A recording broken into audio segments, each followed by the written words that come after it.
Welcome to Revenue Talks, the show where we get real about what it takes to build pipeline and drive expansion as a go-to-market team. I'm Justin Keller, the Vice President of Revenue Marketing at Drift, and on this show, I'm here talking to folks across the entire go-to-market organization, which means marketing, sales, and customer success, about how they use conversations, technology, and cross-functional alignment to build more pipeline and drive expansion. Because revenue, it's everyone's business now. Hey, it's Justin. Welcome to another episode of Revenue Talks. We've got another special episode for you today, hosted by Drift's Vice President of Sales, Armen Zildjian. Armen is speaking with the Vice President of Sales at Procore Technologies, Rakhi Voria, all about what sales trends are top of mind for her heading into the new year. So let's let them get right into it. Welcome back to Revenue Talks. I'm Armen, and today I'm joined with Rakhi Voria, the Vice President of Sales from Procore Technologies, a construction management SaaS company. Rakhi has spent the majority of her career in business on the business development side of the house, building inside sales teams at Microsoft, leading the digital inside sales team at IBM, and now leads the sales development team in her role at Procore. And I'm really excited to get talking with you, Rakhi, today. So let's jump right into it. Great. Thanks for having me. So yeah, thanks so much for joining me for the show. It's been fun talking to a bunch of different sales, CS, and marketing leaders, really diving into what really drives revenue and what are the different levers that each person like you and I are thinking about as the economy changes and sales teams grow or shrink.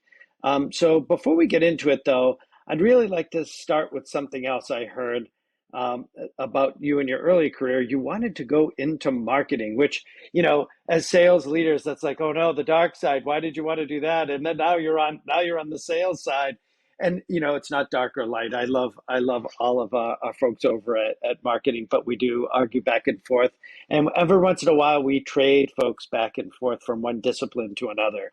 So why did you start in marketing, and what sort of triggered in your mind to give sales a try? I did want to go into marketing. You know, I went straight from undergrad to graduate school. And as I was coming up on graduation, I started looking for a job. And at the time, I didn't have a lot of work experience outside of internships. My internship experiences spanned across a variety of different industries and companies, but some of the ones I enjoyed the most and had the most experience in was in marketing or advertising. So I figured that was kind of the natural pathway, I guess, for me into a corporation. And I thought to myself, even if marketing isn't long-term, it'll be a great way for me to learn about how to design and deliver amazing customer experiences and journeys for customers. So I figured it'd be a good skill set to have regardless of what I did long-term. And you know, some people, when they're in a role, there's a moment in time when it triggers and either says like, oh, this isn't really what I wanted to be doing, or I learned something about a different role that I didn't really know a lot about. And now that I've learned it, that seems like a pretty good fit. Where was that moment in time for you where like, I want to give sales a try. There's something over there that's in it for me? Well, believe it or not, it was actually the recruiter who put me in the queue for sales. So I didn't target sales. No kidding. Yeah, similar to a lot of people, I kind of fell into sales. So when Microsoft was a company that I'd applied to because I was really intrigued by the tech industry and how fast-paced and ever-changing it was and everything. But when I applied to when I applied to Microsoft, I had applied for a marketing position because of my previous experience. And it was actually the recruiter who put me in the queue for sales. She said, have you ever considered a role in sales? I think you'd be really good at it. You listen well, you communicate effectively, you have a strong track record of success. All of those things would make you a great fit for sales. And at the time, I had this really visceral reaction. I was like, oh my gosh, I would never go into sales. Don't have the personality for it, not masculine enough, not aggressive enough, not competitive enough. And so I just didn't think it'd be the right fit. But because I liked Microsoft, I just kind of went with it. And I ended up landing my first job out of school as a licensing sales specialist. So it was a traditional sales role where I had a book of business and a quota and supported a set of account managers. And that was really my first foray into sales. But similar to many women and people in general, I think sales isn't a natural concept for a lot of people. It's not something Right. you would always naturally grow up thinking to do. So that's my story of how I fell into it. Sure, sure. And were there certain concepts that you learned as you studied and got your feet wet in marketing that naturally translated over to helping you really kind of, like you said, sort of provide a good customer experience and be a foundation for you being successful in sales? For sure. I think sales, similar to marketing, it's all about storytelling. It's about connection and finding the ability to connect with somebody and deliver value and experience that's important to them. That's all that marketing is, and that's all that sales is too. So I think there's just a huge interdependency and a lot of consistency across the two. I think that's why you see a lot of people go from marketing to sales careers or vice versa. And I think there's just a lot to be said around feeling what it's like on the other side. And so not only did I fall into sales, but I've made an entire career out of it, which I would have never thought that I did back in the day. Yeah, it's very funny. There is the rah-rah masculine killer shark sales theme, as you said, and that's what the impression is. And then when you really peel it back, it's all connection and relationships and having people feel heard, understood, and be feeling part of their team, right? And so it's really interesting to make that connection, and it's a secret way to get into sales. I say it all the time to sales folks that, like, listen, the number one thing that makes you a really good salesperson is that active listening and that high EQ. But if you don't have that, you can't sell, in my opinion. So let's jump to something else. So you're a sales leader, but also you might be a little bit of a fortune teller. In 2007, you were quoted as saying, "I think we'll see more companies shift towards inside sales, the digital model, versus field sales, the in-person model." And of course, the pandemic helped that along, but you were right. So as you've experienced that transition firsthand, and being a leader during that transition, what are some of those key components that you've been able to sort of like dig into and that are essential for you to have a really successful inside strategy coming from away from the field and away from face-to-face selling? Well, I've been called a lot of things. Fortune teller's not one of them, but I'll take it. You But got to yes, I take them when did you say can get them. that. That's right. Yeah, exactly.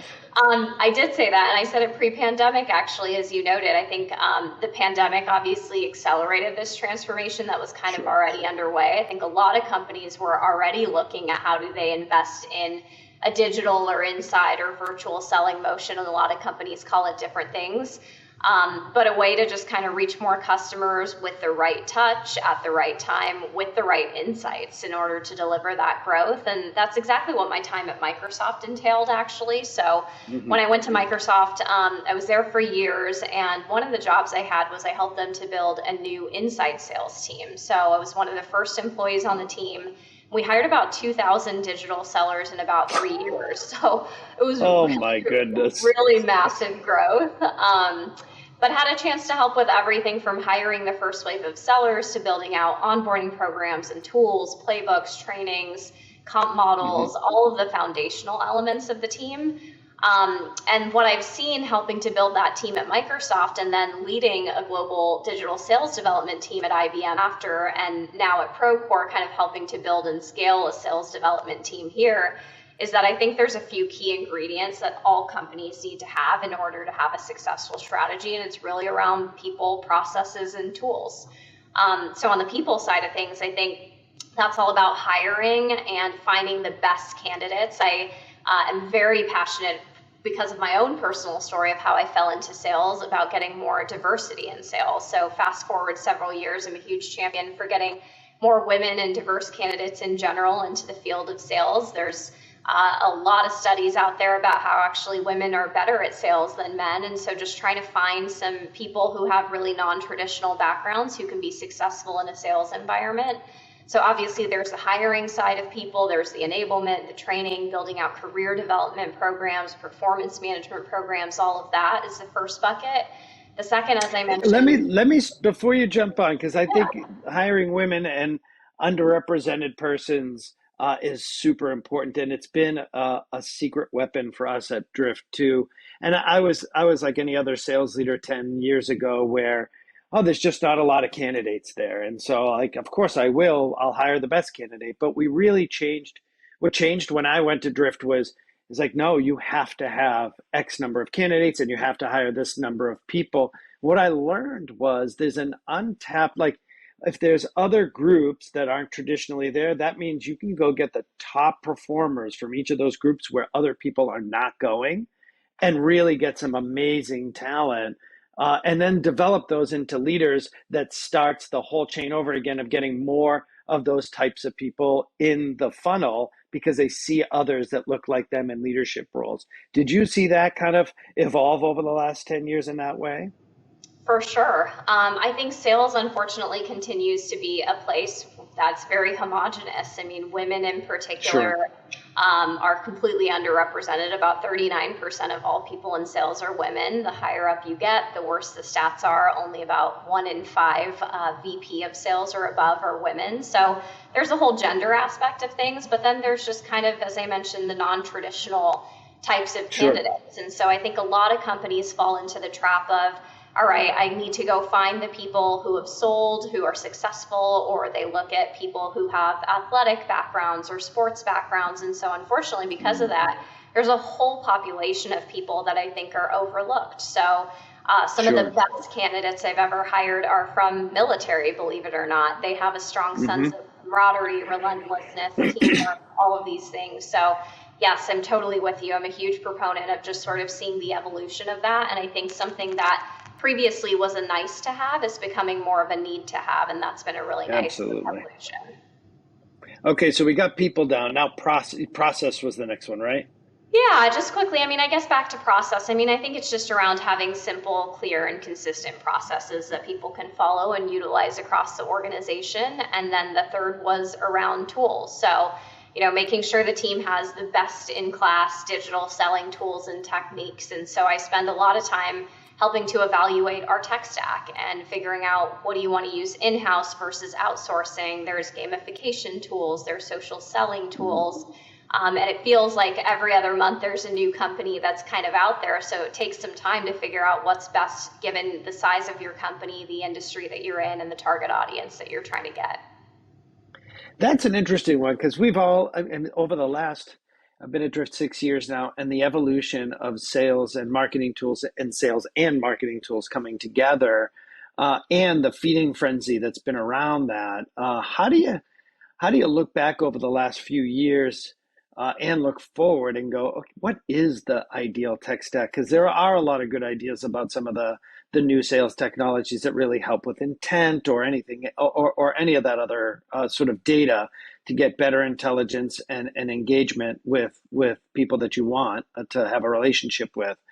How do you kind of decipher all that? Because, like you said, it really is a lot of new technologies, and not all of them fit together or work together. So, how do you piece that? It sounds like a little bit of a jigsaw puzzle. It is because so much of it is around integration. So there might be some great Yeah, tools that are out there that just don't work for your environment for XYZ reason. And so as I've gone to different companies, I've been presented with different challenges along the way. So I think it's about customization and making sure that you're working with an organization that can fit to the needs that you have, but also come in with some recommendations. And so sure. a tool is only as valuable as the customer success manager that comes with it, and having them to actually help us think about, it's not just about implementing this in your environment, but what does successful implementation actually mean? How do you get people to utilize the tools and all of those types of things? And so I think a lot of times companies sort of bring in a technology company to be able to utilize, but then oftentimes it doesn't actually get adopted. And so you have to find ways to Mm, kind of gamify it, make sure that the team feels like they're brought along on that journey and actually want to utilize them, because it's a big price right. tag for companies. It's also an interesting dimension, right? 10 years ago, maybe end users didn't have a lot of say in what tools were brought on from a sales or marketing perspective. And more you see that they get a vote to some degree, like, will you use this thing because adoption's been such a problem? How do you involve your teams when you're considering a new piece of tech? I involve them quite a bit. So at the onset, we do a number of roundtables to get the sentiment of what what's working for the sellers, what's not, and what the biggest gaps are and where they need help. And then as we're meeting with various companies who are doing their pitch, I always like to bring a few of my actual sellers or managers with me to give some real-time feedback. They might not necessarily do it in the meeting itself, but to be able to hear the pitch also as a leadership opportunity for them.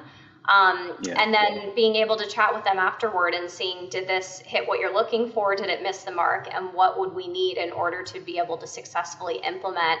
I found that to be really helpful because then when we do write the check, you have a number of people who are invested and you have their buy-in, but those people can also be champs. So if we're rolling out a new tool in every single one of your locations or every single one of your teams, you should actually consider having a seller who is a champ, who's going to be the SME for that tool, responsible for helping with utilization, and really getting a chance to take on that leadership opportunity for the organization so that it's not just top down, but really bottoms up.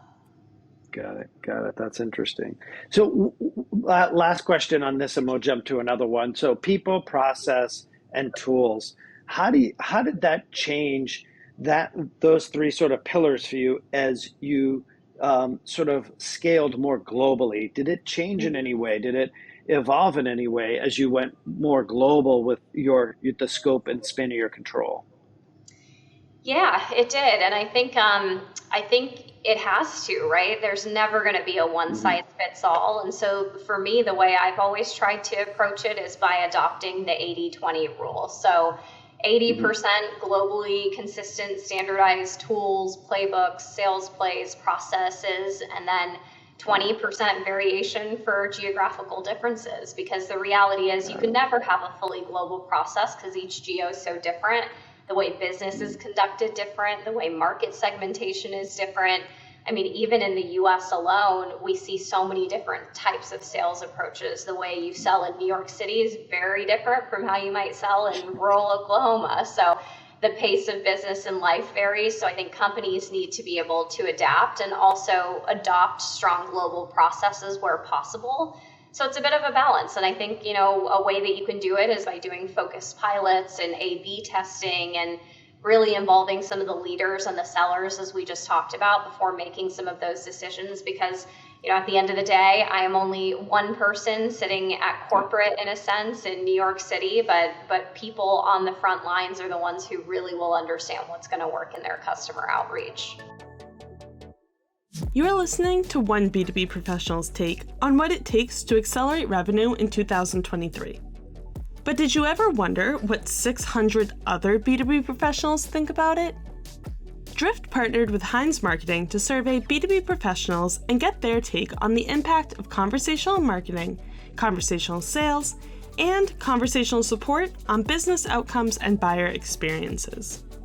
Learn why 9 out of 10 respondents agree that conversational solutions are valuable for creating an all-around better experience for both customers and businesses by clicking the link in the show notes. And now I have another question on the global front. We'll switch a little bit. Leading teams of 300 BDRs, DDRs, SDRs across the globe, what does onboarding and enablement look like? So I get the variation of the 80-20. I assume, though, the indoctrination of the core components of how they do their job and the principles by which we as an organization operate, and what do we value from a principles perspective. Leadership principles is what we call them here at Drift. Other people call them values. But how do you get that layer across? So then there's variations in tools potentially or how they work, but there's still a core uniform onboarding.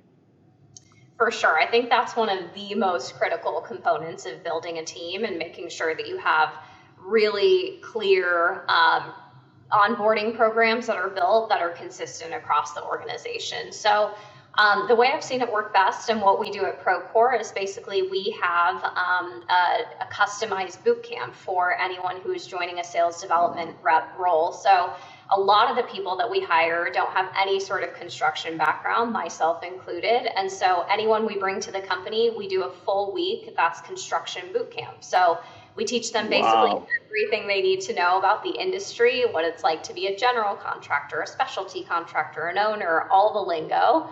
So they do that for a week. And then they have 2 weeks of SDR boot camp. And every single day, it's kind of like a classroom training where 8 to 5, you are taught how to do the job. So all the tools that you use, CRM, the sequences that you would use, you get paired with a buddy, you do role plays, all of those things. So that's kind of what the first 3 weeks looks like.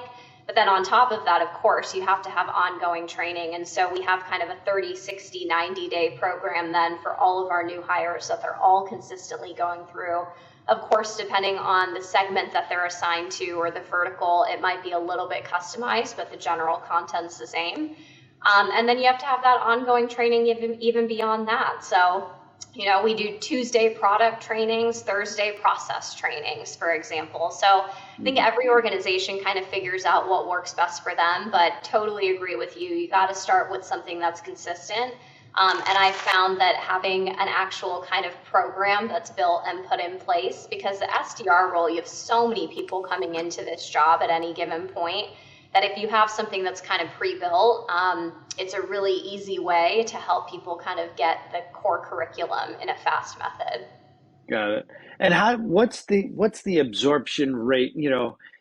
I've been at companies where they're like, "Oh, your onboarding's done. It's been 3 weeks," and I'm like, "Well, there's, learning happens in a bi-directional way. It's not just telling everybody all the information. They actually have to absorb it and demonstrate that they have some level of command over it, or it doesn't matter." So, like, what's the absorption rate that you've observed? It sounds like it's not 90 days is the day where you kind of let them go in the wild and do their job, and then there's just the ongoing trainings that everybody else is on. Is there a checkpoint along the way where maybe some exam tests demonstrate that you have command over the material, mock calls, that kind of thing?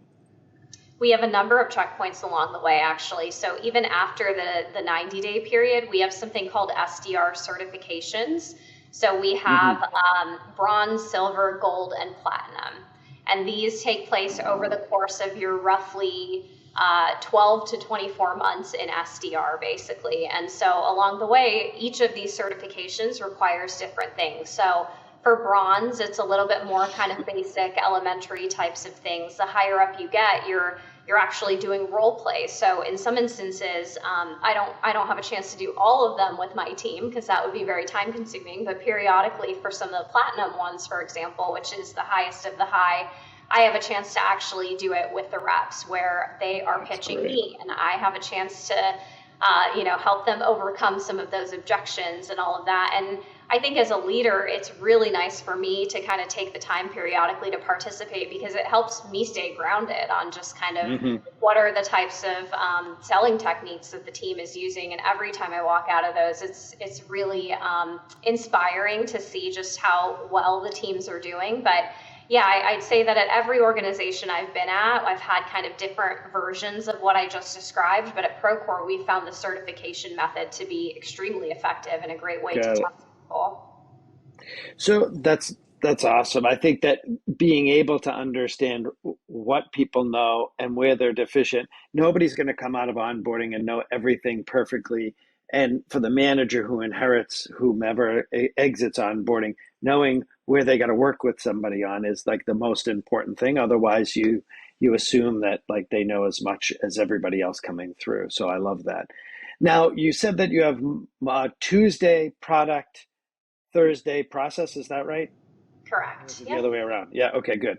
So I was going to ask you, like, how do you maintain alignment across the organization post onboarding and all that other stuff? But just, hey, what's the new messaging that's working or not working? Here's a great example of like what good looks like as this new product comes out or something like that. How do you maintain alignment? Is that through those Tuesday, Thursday meetings, or are there other meetings that you kind of get either the leadership team across those teams or the teams themselves connected and understanding those new things that are working?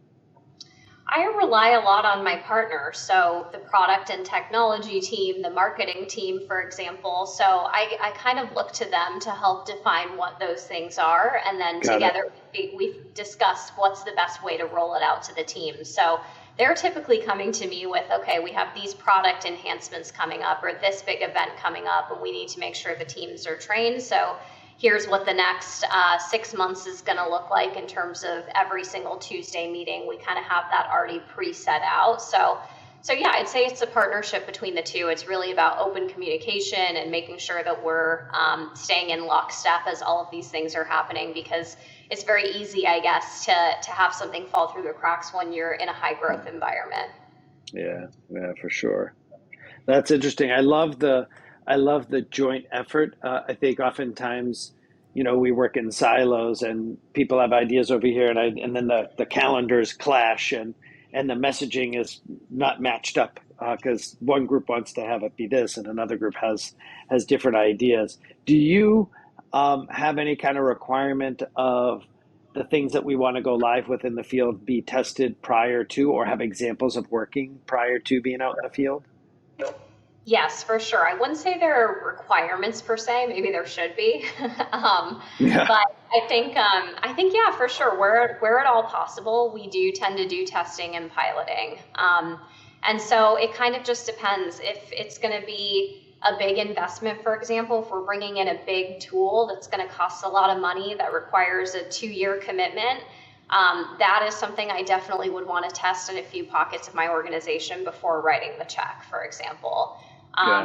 New product feature or something that we want to launch across the globe and across the organization, we might test that with a specific set of customers first. So I'd say that my team, because of the nature of it being kind of beginning of the funnel sales cycle, gets pulled into a lot of stuff, which I think is very exciting. I think the SDR role is one of the hardest sales jobs, if not the hardest sales job, because you are the first line of communication that most customers will ever have. And so with that comes this very cool opportunity to kind of shape what that customer experience looks like and to partner closely with our product, technology, marketing teams, et cetera, to kind of be the test bed to helping before all of those rollouts.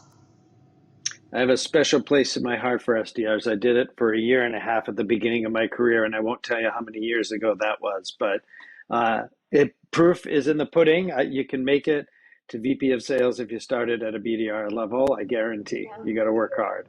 And I agree with you that they are the hardest working and probably sometimes underappreciated for the amount that they impact to the business, right?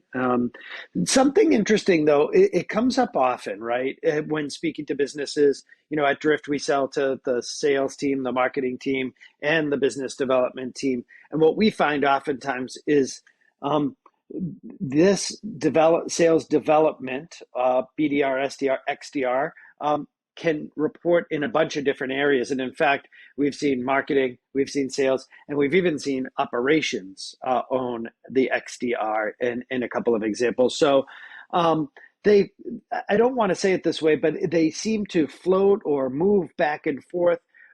Where do you think, you have a lot of experience in this, where do you think they best fit? Or if it's not like a uniform decision, what are some of the key things that you got to look at to decide where it best fits?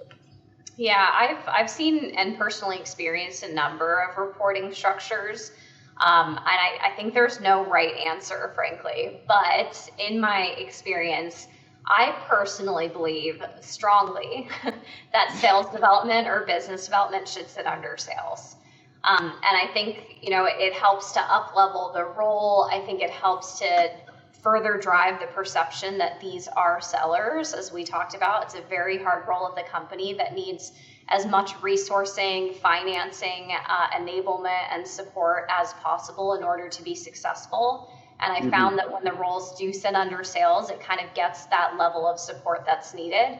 And to be frank, I think the resources are more protected under sales. So the reality is, I know this is a hot take, but marketing or business development can be an easier place to cut when push comes to shove. And the reason is because sometimes those roles aren't as tangible or as black and white as the outcome that you expect from a seller who has a specific quota or a territory or whatever it might be. So I think when putting sales development under sales and actually making it a selling role that does have a quota, it just sort of leads to being able to kind of up-level the role and give it the, the support that is needed in order to be successful. Got it. Well, oftentimes the argument is, oh, it should be along in sales because sales has better sort of coaching and role playing and that sort of stuff. But then marketing should own it because oftentimes now these days marketing owns pipeline and the conversion of pipeline, and so it belongs over there. Do you have, even though you've settled on sales, do you guys have those internal discussions? I think at Procore we're pretty set in terms of organizational structure, but previously at Mhm. other companies that I've worked at, it was a constant debate because, as I said, Got there's it. no right answer, and I think sometimes, especially heavy inbound companies, where the majority of what you're having your sales development do is inbound, that's coming from leads that are being generated by marketing. Marketing tends to want to have their hands a little bit deeper and closer into what's actually happening to those leads and from those events or from those webinars or whatever it might be. And that might work. So if 80% of what you're having the team do is inbound, it actually might be more advantageous to have the team underneath marketing so that you do have that level of interest, support, financing, all of the things that an SDR team would need to be successful. Right. And so it kind of depends on some of those different factors for any given organization. But by and large, if I had to choose, I would still stick with sales only for the reasons that I suggested around just making sure that this is viewed as an actual selling role with all of the resourcing and support that's needed, including enablement, as you said.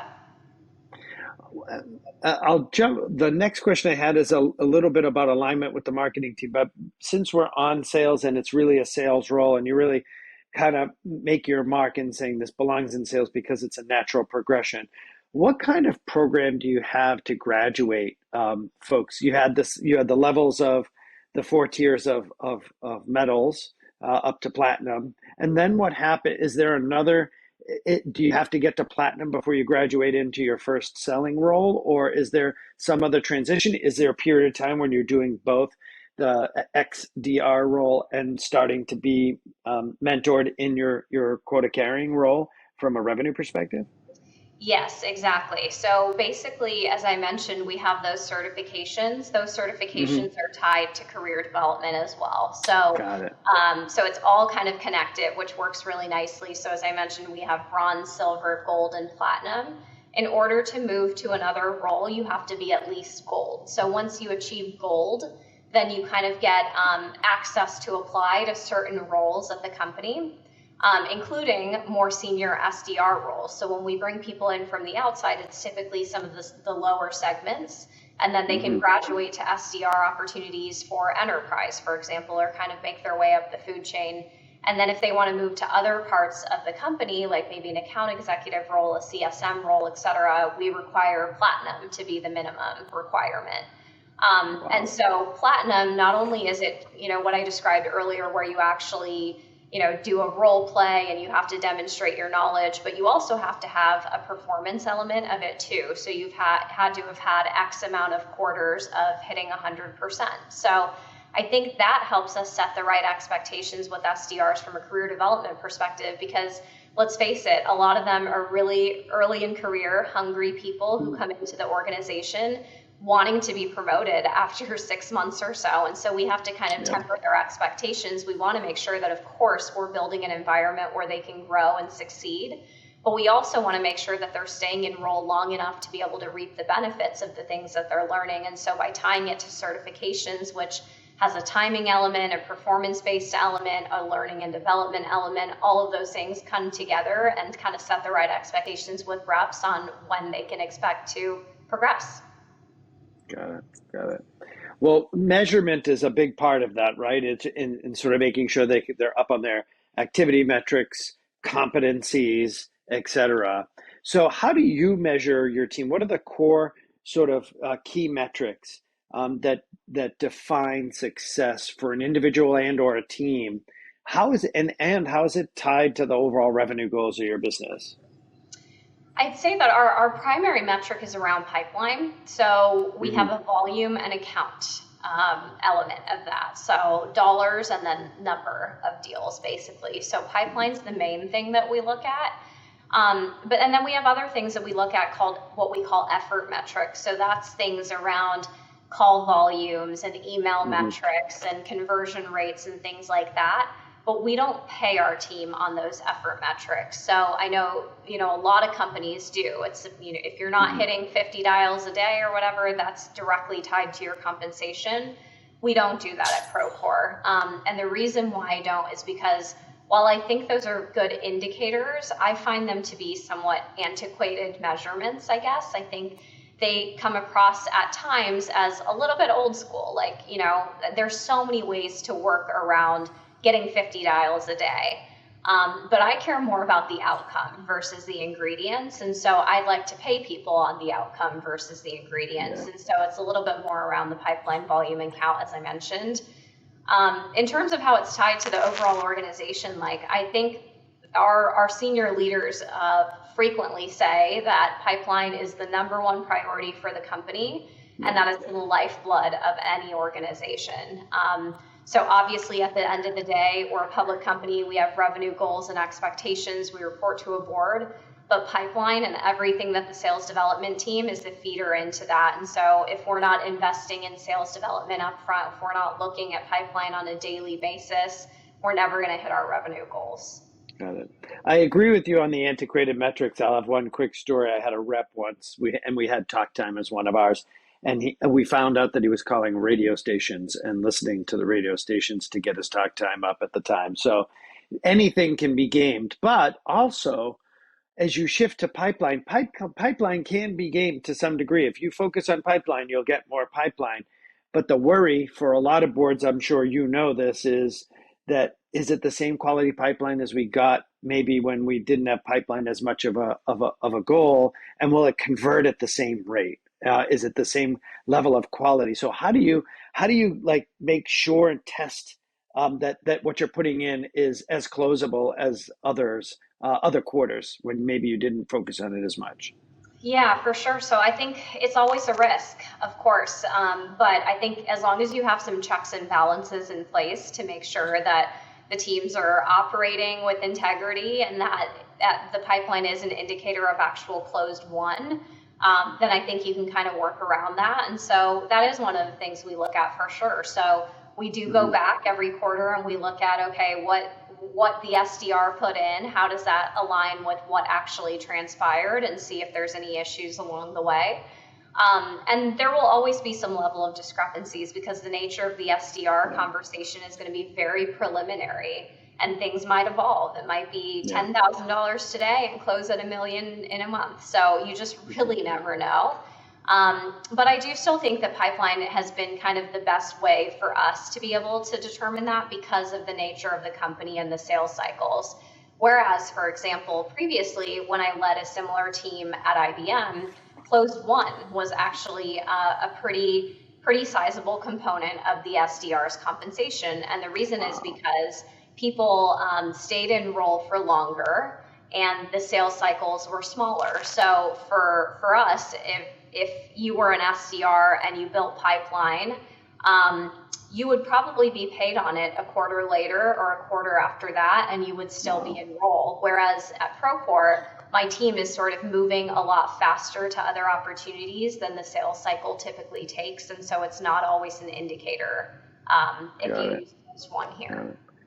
Just out of curiosity, does the XDR at Procore create the opportunity, or does it have to be validated and accepted by the salesperson, and that salesperson creates the opportunity? A little bit of both. So basically, we have the SDR create the opportunity, but yes, the account executive has to accept the sales accepted opportunity or the SAO. Got it. Okay, so it starts at like a 0 stage up, and then it moves to stage 1 when the sales rep accepts it or something like that. Got it. Yeah.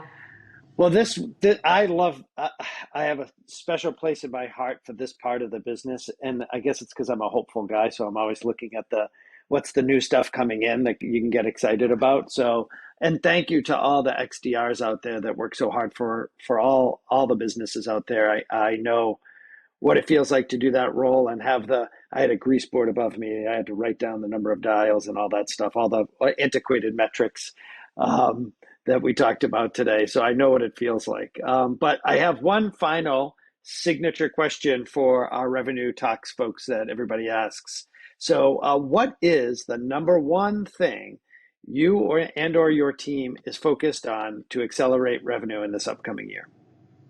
Ooh, that's a good one. I would say people. Like I know it's simple, but I think it starts and ends with our people.